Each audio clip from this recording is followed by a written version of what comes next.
Hi, my name is Ceil and I live in Greenbrier Estates Mobile Home Park. I moved here about 5 or 6 years ago because Manny helped me buy this house after selling my house in San Fernando. Manny was very good about keeping me informed as to what was happening.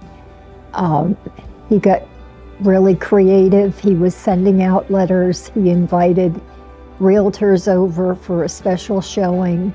He had several open houses and kept me up to date with what was going on all the time. We had a couple of people who didn't have the qualifications that they needed or the money, and he let me know the person who bought it had a lot of money, but it was not in the bank, so they had to get it into the bank, and he kept me apprised along the way, so I knew what was happening all the time. So I really thank him for all his efforts. Oh, I absolutely recommend Manny. He sold a house for me in San Fernando, and he sold this one for me and helped me buy the home I'm living in now. So he's been great. He helped my daughter sell a business property.